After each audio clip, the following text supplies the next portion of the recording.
जाना तारू दुल्हीन, ये उम्र में नो हड्डियों कमजोर हो जाला। 24 घंटा पिराते रहेला, का कर? जी दादी जी, अब हम आ गए बानी ना, धीरे धीरे राउर सब दर्द भाग जाए।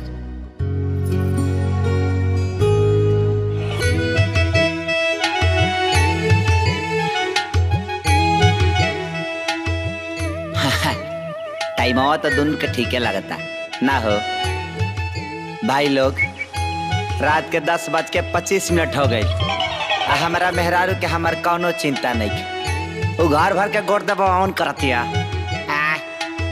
का भाई साड़ू भाई तार मेहरारू तो टाइम से आ जात हुई हजा तारा जइए ना तहारा पक्का बीती हमारा पक्का बीता तो हम ही बुझाता नहीं।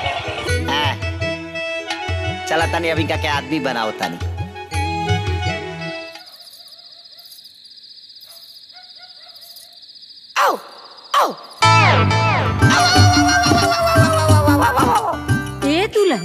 अपना पिछुआरिया कुकुर रोता का है? जी दादी, कल से ओकर तबीयत खराब बना। के हो वीर?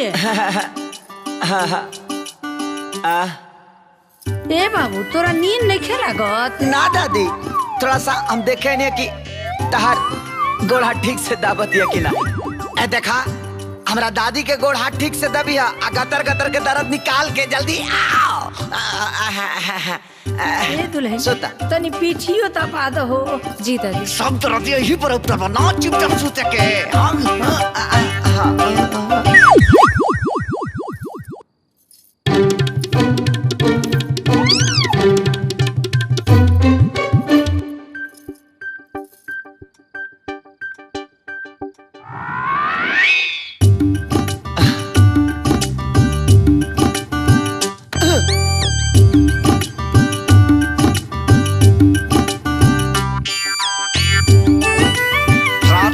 बज गई, हमार 12 बजाता। अरे मेहरारू का तन को अकल नहीं है, अब की तरीके के खींच के लिए बेकरा।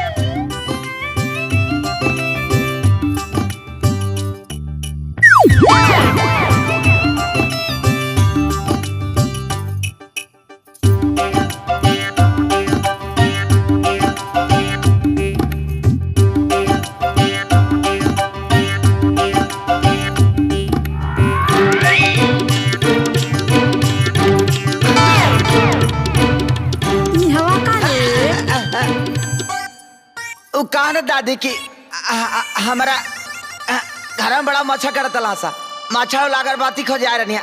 हमरा गोड़ावा का लग मच्छर वाला अगरबत्ती धइल बा, मारे के हो गिए देबा मुझा सुतना भागे से। तोर घर का दादी? हमरा दादी के गोड़ दबा के आओ।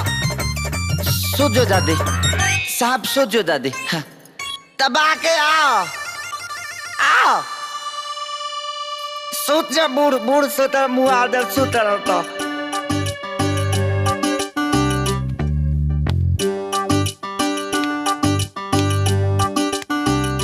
देख ला मौसा बतावा, हमार मेरा तो खरनाया न चरबिया है। बुढ़िया के देखा, बुढ़िया के जब सुते के टाइम होता तबे कर दारा दुपटाता, मन तक करता कि नाटिए दाब दी। बताओ दिनों में दबवाली दही हाथवा तो हम नीचे से सुते कि ना। ओह बबुआ वीर अब सूत जा, न तो रात तक खराब हो गई, कल के दिन में बिगड़ जाई। का चाचा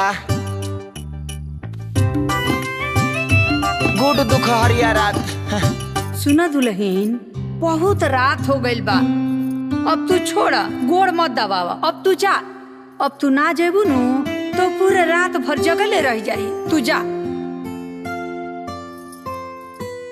ठीक बता दीजिए। हाँ